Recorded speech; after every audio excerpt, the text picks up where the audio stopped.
Dili ko paturdyako ni Mrs. Kung ugaling man, dili ko mutunol niya og 200 pesos nga bayad. Tawgan na lang ko sa pangalang Boboy. 37 anyos og taga dinhi lang sa Digos City.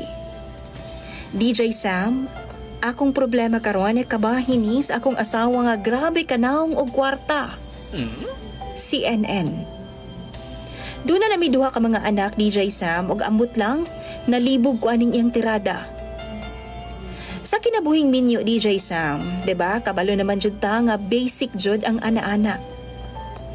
Apan lahi ning ako ang asawa. Daw GRO ang iyahang tirada. Di mo abli sa iyahang palda kung dili ni mo tunulan og kwarta. Ultimo lang pud intaw ng akong pangwarta, DJ Sam. Construction worker lang ko. Ug igo-igo lang po ang ako ang income para sa ako ang pamilya.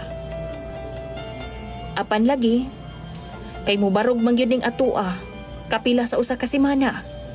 Maunang nagpait jud ko karon. Sa unang mga bulan sa among kami niyon, DJ Sam, okay pa man mi. Unlimited ana-ana.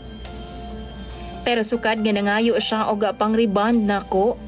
Nga wa gyud nako nahatagan kay lagi kulang pa man sa mo ang pang-adlaw-adlaw. Nanluod og nagbutang nagpresyo sa iyahang karne, DJ Sam. Hinuon magpautang man si NN. Kung wa gyud ko'y kwarta tapos gusto kog ana-ana, pautangon man pud noon ko niya. Pero dapat bayran jud nako siya. O kung moabot na ang isa ka semana nga wa pa ko manguhit niya, DJ Sam, marupod. Magpasaboy-saboy pud niya siya sa kong atubangan. Ug pas kagid bayang humuta. Kana bitawng nanintal gid siya tama nako, DJ Sam. Mao nang ako, kay tao lang pud, makautang gid ko niya. 200 per round kung cash, DJ Sam. Pero kung utang gani, 250. Ilista lang na niya.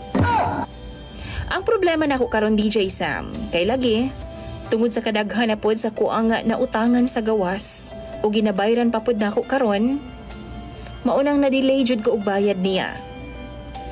Niabot na daw og 7,000 ang akong utang niya sa ana-ana, DJ Sam. Ug dili ko niya paturjakon kung dili nako siya bayran. Bayad una sa utang bago makausab og ana-ana. Mao na iyang balaod karon. Apan DJ Sam, naglibog na jud ko. Kay hapit na magbuwan nga wa gyud ko kaana-ana niya. Kay igo-igo raman pod ang ako ang income sa mga palaliton sa amo ang panimalay. Wa na pod ko'y kautangan.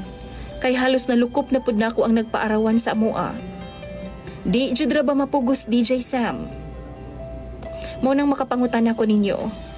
Normal pa ba ning akong asawa? Palihog tambagi daw ko ninyo pinaagi sa comment section kay ako anang basahon. Palihog lang. Imong follower, DJ Sam, Boboy.